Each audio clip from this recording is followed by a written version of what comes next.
ഒരു birthday hamper set ചെയ്തെടുക്കാം.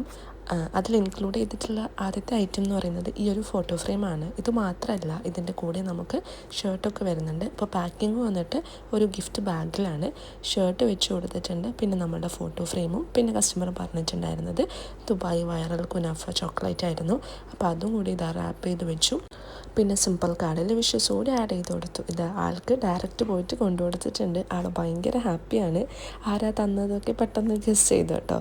അപ്പോൾ ആ ഒരു ദൗത്യം കഴിഞ്ഞിട്ടുണ്ട്. ഇനി നമുക്ക് അടുത്തത് വന്നിട്ട് ഒരു കേക്ക് ടോപ്പർ പാക്ക് ചെയ്യാനുണ്ട്. നമുക്ക് കസ്റ്റമർ പറഞ്ഞിട്ടുണ്ടായിരുന്ന രീതിയിൽ നമ്മളിത് ആ കേക്ക് ടോപ്പർ ചെയ്തെടുത്തിട്ടുണ്ട്.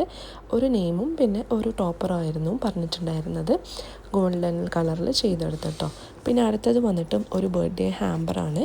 ഒരു പെർഫ്യൂമും പിന്നെ ചോക്ലേറ്റും പിന്നെ ബാക്കി സ്പേസിൽ ഞാൻ ഫ്ലവേഴ്സൊക്കെ വെച്ചിട്ട് ഡെക്കറേറ്റ് ചെയ്തെടുത്തിട്ടുണ്ട്. ഇതാണ് നമ്മളെ ഗിഫ്റ്റ് ബോക്സിൻ്റെ ഫൈനൽ ലുക്ക് വരുന്നത്. ഇതിൻ്റെ അകത്ത് ഇതാ ഞാൻ ആ ഒരു ചോക്ലേറ്റ് കറക്റ്റ് എവിടെയും പോകാണ്ടിരിക്കാൻ വേണ്ടിയിട്ട് ഡബിൾ സൈഡ് ടാപ്പ് വെച്ചിട്ട് ഒന്ന് ഒട്ടിച്ചു കൊടുത്തു കേട്ടോ. പിന്നെ സിമ്പിൾ കാർഡിൽ വിഷസ് കൂടി ആഡ് ചെയ്ത് കൊടുത്തിട്ടുണ്ട്. നമ്മളിതാ ഡയറക്റ്റ് പോയിട്ട് തന്നെയാണ് കൊടുക്കുന്നത്. ആൾക്ക് ഒട്ടൊരു ഐഡിയ ഉണ്ടായിട്ടില്ല ഇതാരാണെന്ന്. അപ്പോൾ തുറന്ന് നോക്കിയപ്പോഴത്തേക്കും കാർഡിൽ എഴുതിയ കാര്യങ്ങൾ കണ്ടപ്പോഴത്തേക്കും മനസ്സിലായിട്ടുണ്ട്. എന്താ ആരെ കൊടുത്തിട്ട് ആരാന്നറിയില്ല. ബർത്ത്ഡേക്കാരെ കൊടുത്തിടാനല്ലോ.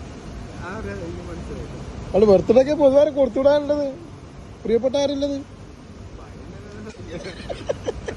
എന്താ സംശയം?